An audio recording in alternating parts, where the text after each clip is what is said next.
Hello student, कैसे हैं? I hope आप सब अच्छे होंगे। आई क्यों? हेलो स्टूडेंट, कैसे हैं? आई दोबारा हरमन कर हेलो स्टूडेंट्स, कैसे हैं? आई होप आप सब अच्छे होंगे। समक्ष एकेडमी में आप सभी का स्वागत है। जैसे कि अपनी हिस्ट्री की जो सीरीज चल रही है उसमें अपन मध्यकालीन भारत पढ़ रहे हैं और मध्यकालीन भारत में अभी अपना चल रहा है तुगलक वंश। तुगलक वंश में अपन ने गयासुद्दीन तुगलक को पढ़ लिया, जो तुगलक वंश का संस्थापक माना जाता है। उसने काफ़ी विकास किए, काफ़ी ऐसे कार्य किए जो तुगलक वंश के लिए इम्पोर्टेंट थे, वो जो दिल्ली सल्तनत के लिए इम्पोर्टेंट थे। जो दिल्ली सल्तनत ने कहीं ना कहीं इन सब चीज़ों की चाह थी जो उसने पूरी करी। जैसे उसने काफ़ी चीज़ों के निर्माण करवाए, नहरों और कुओं के, और इस तरह उसने मतलब एक अच्छे तरह से दिल्ली सल्तनत काल में तुगलक वंश की स्थापना करी। और आज अपन पढ़ेंगे गयासुद्दीन तुगलक का पुत्र जो जोना खा और जो महमूद बिन तुगलक के नाम से दिल्ली की गद्दी पर बैठेगा। मोहम्मद बिन तुगलक 1325 से लेकर 1391 तक इसका शासन रहा। शासनकाल इसका काफ़ी अच्छा था। इसने अच्छी तरह से मतलब काफ़ी लंबे टाइम तक शासन किया, पर इसकी जो रणनीतियाँ थीं वो कहीं ना कहीं अच्छी नहीं थी। मतलब इसने जो योजनाएं बनाई वो बहुत जल्दी में बनाई, इसीलिए इसे पढ़ा लिखा बेवकूफ कहा जाता था, मूर्ख शासन कहा जाता था। इसके शासनकाल में इसको ऐसे नाम दिए गए क्योंकि इसने कार्य तो अच्छे किए पर उनको करने का इसका तरीका गलत था।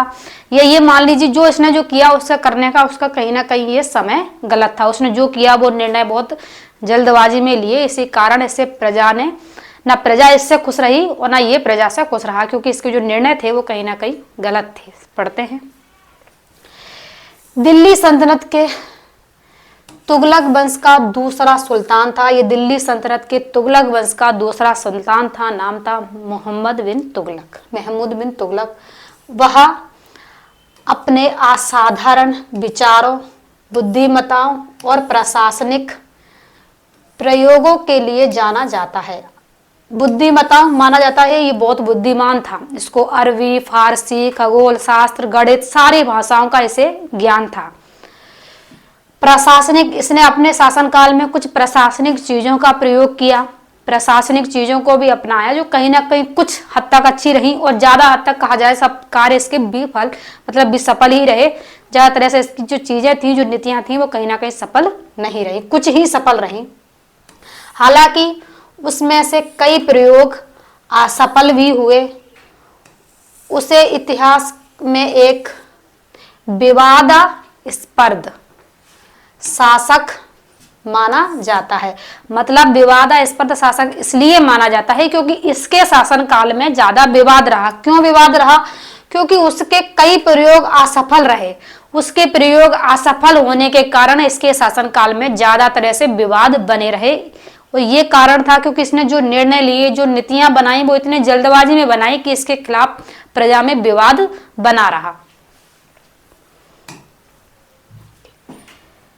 शिक्षित शासन, मोहम्मद बिन तुगलक विद्वान था। मतलब ये जो शासन था ये शिक्षित था। जैसे बताया था अरबी, फारसी सारी भाषाओं को ऐसे ज्ञान था, खगोल शास्त्र, गणित। तो ये शिक्षित शासक था, फिर भी जी असफल रहा। एक विद्वान माना जाता है कि एक शिक्षक शासक था, शिक्षा में विद्वान था, अरबी, फारसी, गणित, खगोल शास्त्र, चिकित्सक का ज्ञान था, इसे सारी चीजों का ज्ञान था और सारी भाषाओं का भी इसे ज्ञान था। फिर भी इसकी जो नीतियां थी वो रणनीतियां थी कहीं ना कहीं विसफल रही क्योंकि उनको बनाने का इसका तरीका गलत था। या ये मान लो कि लागू करने का जो इसका तरीका था वो कहीं ना कहीं गलत था। उसकी सोच आधुनिक मानी जाती है, माना जाता है कि उसकी सोच आधुनिक थी। जो उसने जो चीजें की वो नई नई चीजें की और उन चीजों को ज्यादा समय नहीं दिया, इसीलिए कहीं ना कहीं ये चीजें इसकी विसफल रही। जैसे आपने कोई योजना बनाई, कोई योजना लागू करी या फिर चीजें जैसे शुरू करी, तो वो कहीं ना कहीं इसने जल्दबाजी में जो शुरू किए, जल्दबाजी में जो निर्णय लिए, वो कहीं ना कहीं इसी कारण इसकी योजनाएं विसफल रही। पर इसने जो किया वो अपनी शिक्षा के अनुसार किया, पर फिर भी उसकी कहीं ना कहीं जल्दबाजी में और ज्यादा निर्णय लेने के कारण कहीं ना कहीं ये चीजें उसकी विसफल रही। लेकिन उसका कार्यान्वयन अव्यवस्थित था। मतलब उसका कार्यान्वयन था ना वो कहीं ना कहीं अवस्थित था। मतलब उसका कार्य करने का तरीका जो था ना वो गलत था। राजधानी परिवर्तन 1327 बताया जाता है कि 1326 से, हाँ 1326 से 1327, इसके आगे बताया जाता है इसका ये राजधानी परिवर्तन का काल रहा। में राजधानी दिल्ली से देवगिरी जिसे दौलताबाद माना जाता है, मतलब इसने 1327 में राजधानी परिवर्तन की, राजधानी ट्रांसफर की दिल्ली से दौलताबाद। देखो अभी भी ये सारे कार्य करना इतना आसान नहीं है। जैसे राजधानी पहले दिल्ली थी, फिर इसके बाद दिल्ली से ये दौलताबाद ले गया, तो इसने क्या करा, जैसे इसने ये नहीं सोचा कि मैं अपनी राजधानी को दिल्ली से दौलताबाद ले जा रहा हूं, तो फिर पहले दौलताबाद में कुछ व्यवस्थाएं जमाएं, कुछ चीजें शुरू करें, कुछ टाइम तक वहां रहें, वहां पर शासन करें, क्योंकि राजधानी परिवर्तन करना तब भी उतना आसान नहीं था और अब भी उतना आसान नहीं माना जाता, क्योंकि जब चीजें परिवर्तन होती हैं तो कहीं ना कहीं बहुत सी चीजों में परिवर्तन होता है। तो इसने क्या करा, डायरेक्ट राजधानी परिवर्तन किसने कर दी, उसने कह दिया कि मैं अपनी राजधानी को दिल्ली से देवगिरी, यानी उसे दौलताबाद कहते हैं, उसमें जाकर अपनी राजधानी बसाऊंगा। दिल्ली मध्य में माना जाता है भारत के, और जो देवगिरी है, जो दौलताबाद है, ये मुंबई के पास है। मतलब फासला जो था ना वो बहुत लंबा था, इतनी आसानी से चीजें परिवर्तन नहीं की जा सकती थी। एरोप्लेन की सुविधा तो थी नहीं कि भैया उड़ के चले जाओ, सेनाएं जा रही थी, इसके हाथी घोड़ा, ये क्या करा, इसने राजधानी परिवर्तन की, अपनी सेनाओं को, अपनी अस्त्र शस्त्र को, अपनी हाथी घोड़ाओं को, सबको लेकर ये दौलताबाद पहुंच गया। अब दौलताबाद में इसकी कोई व्यवस्था नहीं थी, वहां पर इसने पहले शासन नहीं किया था, वहां की प्रजा से इसका कोई मतलब मेल मिलाप नहीं था, तो राजधानी को ये वहां ले गया और वहां राजधानी ये व्यवस्थित नहीं कर पाया। फिर ये राजधानी दौलताबाद से दिल्ली लेकर आएगा, क्योंकि राजधानी उसकी वहां स्थिर हुई नहीं। जैसे घर बसानी, रहने पहुंच जाओ, सामान, सब चीजें उसने मतलब वहां व्यवस्थित नहीं की। ऐसी राजधानी इसने परिवर्तन करने का निर्णय लिया, तो इसका ये कार्य भी कहीं ना कहीं भी सफल रहा, मतलब सफल नहीं रहा इसका ये कार्य भी। स्थानांतरित करने का आदेश दिया, जैसे बताया उसने डायरेक्ट आदेश दे दिया कि राजधानी, आज ही आदेश दे दिया कि राजधानी कल दिल्ली से दौलताबाद बसेगी। सरकार भी आदेश दे दे राजधानी परिवर्तन कर रहे हैं, कल ही दूसरे शहर में राजधानी बनाएंगे, तो वो इतना आसान नहीं था, प्रजा के लिए भी नहीं था और इसके लिए भी इतना आसान नहीं था, क्योंकि वहां पर इसने पहले इतना ज्यादा रहकर शासन नहीं किया था कि वहां की चीजों से, वहां के लोगों से ये परिचित हो, इसलिए कहीं ना कहीं ये विफल रहा। इसका उद्देश्य साम्राज्य के दक्षिण और उत्तर क्षेत्रों पर बेहद नियंत्रण स्थापित करना था। मतलब इसका यह मानना था कि मैं राजधानी दिल्ली से दौलताबाद बना दूंगा तो मैं कहीं ना कहीं वहां पर अच्छी तरह से शासन कर पाऊंगा, मतलब अच्छी तरह शासन कर पाऊंगा। दक्षिण के क्षेत्रों में भी, मतलब मैंने बताया कि दौलताबाद, मतलब जो राजधानी ये बसा रहा था देवगिरी, वो नीचे की साइड, दक्षिण की साइड थी दौलताबाद। तो उसने सोचा कि मैं दक्षिण और उत्तरी क्षेत्रों पे, ये पूरे वहां से जो मध्य में और वहां से मैं पूरे भारत पर, मतलब इसने एक ऐसा सपना देखा था कि मैं पूरे भारत पर राज्य करूंगा। तुगलक वंश का उस समय शासन काफी अच्छा था, मतलब ये मान लीजिए कि कश्मीर इलाके का उस टाइम छोड़ के उस समय शासन इसका वहां पर नहीं था, पर बाकी लगभग पूरे भारत में इसका शासन था। जैसे पाकिस्तान, अफगानिस्तान, ये नेपाल वगैरह जोड़ ले जाए, अभी सारी चीजें जो हैं उन सब चीजों पर तुगलक वंश का कहीं ना कहीं शासक था, कहीं ना कहीं पहुंचते। जैसे बताया था कि गयासुद्दीन तुगलक ने उड़ीसा, बिहार, ये सारे क्षेत्रों पर विजय प्राप्त कर ली थी, तो कहीं ना कहीं पूरे भारत पर इसका शासन था। तो इसने सोचा मैं पूरी भारत पर पकड़ बनाने के लिए अपनी राजधानी दिल्ली से दौलताबाद ट्रांसफर कर दूं, पर जो इसका जो निर्णय था वो बहुत जल्दबाजी में था और ये सब कुछ लेकर पहुंच गया था, इसलिए कहीं ना कहीं ज्यादा स्थानांतरित नहीं हो पाया और इसका ये निर्णय भी, राजधानी परिवर्तन का भी, कहीं ना कहीं असफल रहा।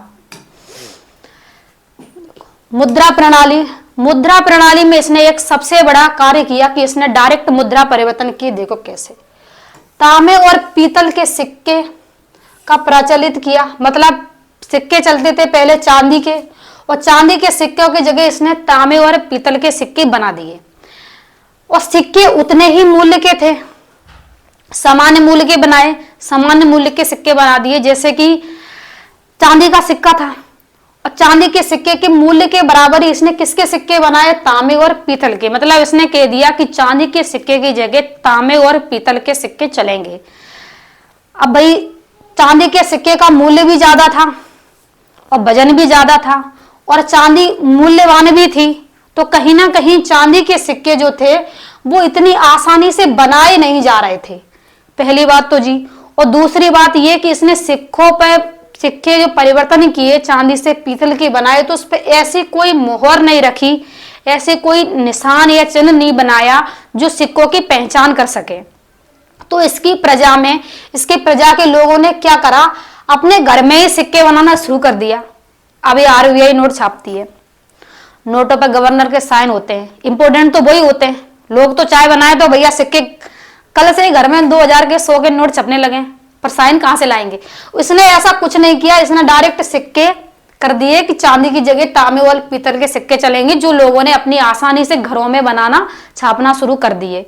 इसलिए इसका कहीं ना कहीं इसकी पकड़ नहीं रही। इसलिए इसके शासनकाल में बताया जाता है कि मुद्रा का भंडार खत्म हो चुका था।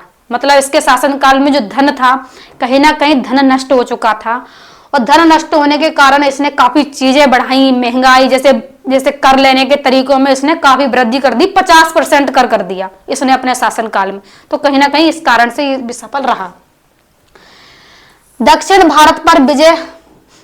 भारत पर उसने अपनी सेना के मध्य से दक्षिण भारत के बड़े हिस्से पर विजय प्राप्त की। मतलब उसने दक्षिण भारत के लिए अपनी एक सेना तैयार की, और दक्षिण भारत के मध्य मतलब इसने विजय प्राप्त करने की सोची। देखो कैसे इसने क्या करा, दक्षिण भारत पर ये विजय करना चाहता था, बताता था कराचीन अभियान। तो इसने क्या करा, दक्षिण भारत के कराचीन अभियान शुरू किया। अभियान के लिए इसने सेना तैयार करी। बताया जाता है कि 3,70,000 के समथिंग इसने सेना बनाई। कितनी सेना बनाई, 3,70,000। एक साल का सेना को एडवांस वेतन दे दिया। सरकार एडवांस वेतन दे दे तो नौकरी करने कौन जाए।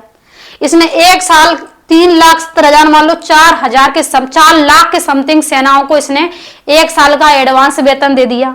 और वो कराचीन अभियान इसका कुछ कारणों से रुक गया, तो इसका शासन फिर घाटे में चला गया।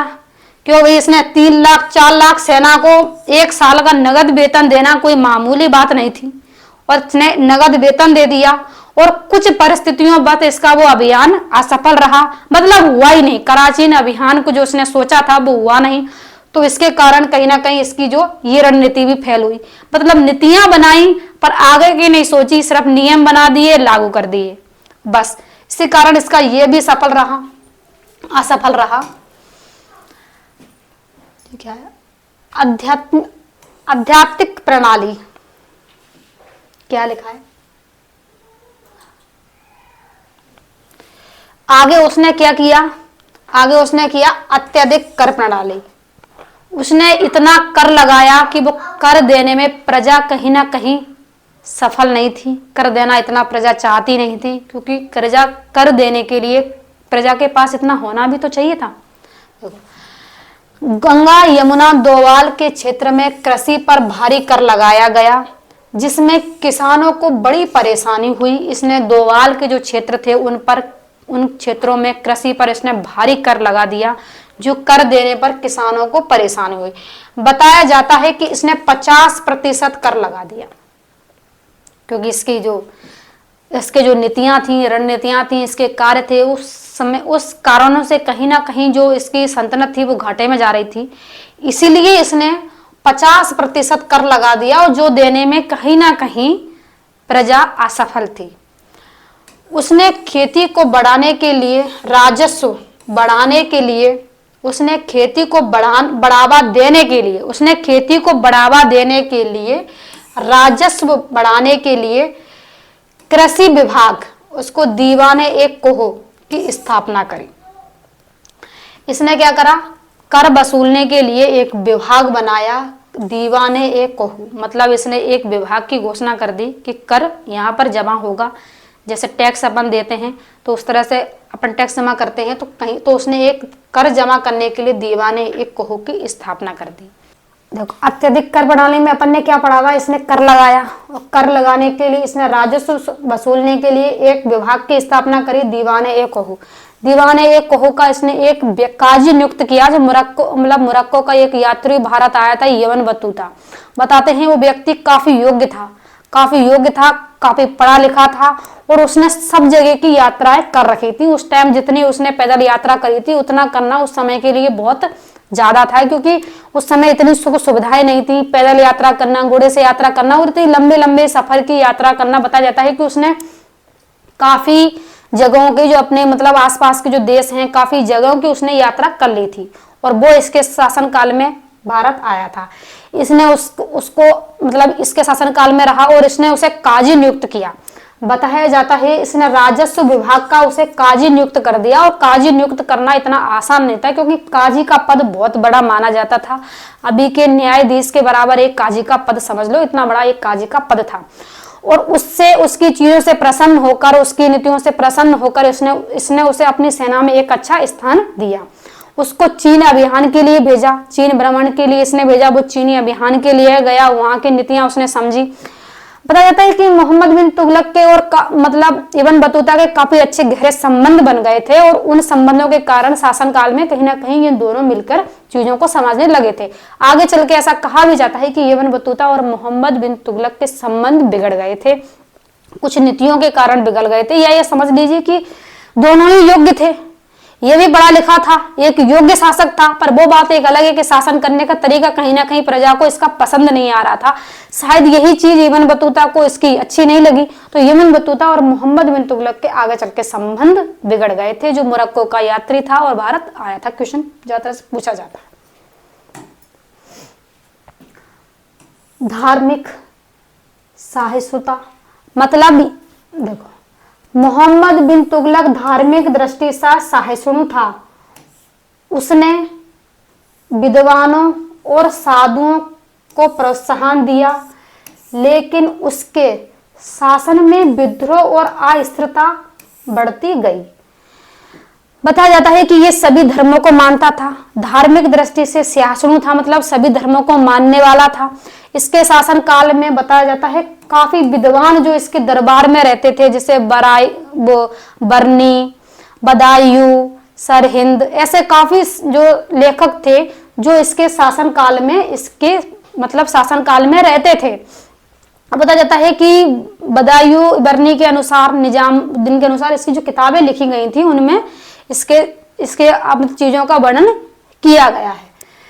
ये सभी धर्मों को मानने वाला था, पर इसके शासनकाल में विद्रोह ज्यादा थे, इसलिए ये जो चीज करता था वो कहीं ना कहीं असफल होती थी, क्योंकि इसने कार्य किए थे वो कहीं ना कहीं विद्रोह बढ़ता गया था, इसलिए ये सारी चीजें उसकी असफल रहती गई, इसलिए इसकी ये नीतियां भी कहीं ना कहीं असफल रहीं।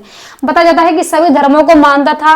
यह एक पहला मुस्लिम था, पहला तुर्क मुस्लिम था जिसने होली और दिवाली में भी सहयोग दिया था, मतलब होली और दिवाली ऐसे त्योहार मनाने में भी शामिल हुआ था, क्योंकि ये सभी धर्मों को मानने वाला था, पढ़ा लिखा व्यक्ति था, इसलिए सारे धर्मों को मानता था और सभी त्योहार ये अपनी प्रजा में अच्छी तरह से मनाता था।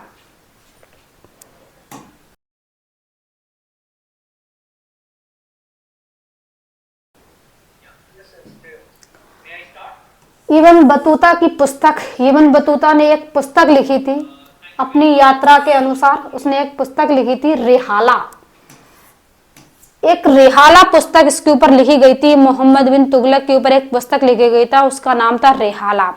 रेहाला पुस्तक के अनुसार, एक इब्न बतूता ने जो पुस्तक लिखी थी रेहाला, उसके अनुसार ही मोहम्मद बिन तुगलक के बारे में अपन को ये सारी जानकारियां मिलती हैं, क्योंकि सभी किसी न किसी राजा, किसी न किसी प्रजा जो शासन काल जो बताया जाता है वो कहीं ना कहीं पुस्तकों के द्वारा ही लोगों को पढ़ने और समझने के मिली। लेखक राजाओं के शासन काल में जो पुस्तकें लिखी गई थी उन्हीं पुस्तकों की जानकारी के अनुसार कहीं ना कहीं अपन को ये सारी जानकारियां मिलती हैं जो लेखकों उस टाइम जो लेखकों के द्वारा लिखी गई थी।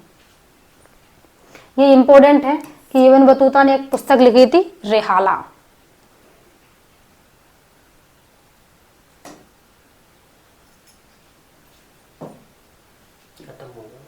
मृत्यु क्यों नहीं करी? 1351 में मोहम्मद बिन तुगलक की मृत्यु हो गई थी। कितने में हुई? 1351 में। इसकी मृत्यु का कारण ये समझ लीजिए कि 1351 में इसकी मृत्यु हुई, प्रजा को ज्यादा इसकी मृत्यु का अफसोस नहीं हुआ। एक लेखक कवि थे बदायूं, जिनके अनुसार बताया जाता है कि इसकी मृत्यु में उन्होंने ये कहा कि प्रजा को राजा से और राजा को प्रजा से मुक्ति मिल गई। मतलब इसकी जो नीतियां थी हड़ाबड़ी वाली वो कहीं ना कहीं असफल होती रहीं। इसके शासनकाल में विद्रोह बढ़ता रहा क्योंकि इसने चीजें कहीं ना कहीं ऐसी करी, परिवर्तन ज्यादा किए जो परिवर्तन कहीं ना कहीं असफल रहे। एक शासन या एक राजा को जो परिवर्तन करने चाहिए वो कहीं ना कहीं अपनी प्रजा के हित में लेकर करने चाहिए। सरकार भी अगर कोई ऐसा निर्णय ले ले जो अपने हित में ना हो तो कहीं ना कहीं विवाद या विद्रोह तो बढ़ता ही है।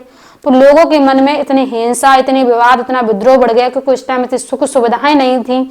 जो सारी सुविधाएं लोगों को खुद से प्रोवाइड हो, मतलब जो सारी सुख सुविधाएं थी वो कहीं ना कहीं राजा से प्राप्त होती थी। शासनकाल जो इनके सुल्तान होते थे उन्हीं से सारी सुख सुविधाएं प्राप्त होती थी। जो इसका जितना ये शासनकाल रहा, शासनकाल काफी लंबे टाइम तक रहा पर उस शासनकाल में विखंडित तो बना ही रहा, मतलब कोई चीज स्थिर नहीं रही। और 1351 में जब इसकी मृत्यु हो गई तो इसके मृत्यु पर कहा गया कि राजा को प्रजा से और प्रजा को राजा से मुक्ति मिल गई। तो मोहम्मद बिन तुगलक में इतना ही। आगे आपको और वीडियो मिलेंगे तुगलक वंश के। आई होप वीडियो अच्छा लगा हो, लाइक करें।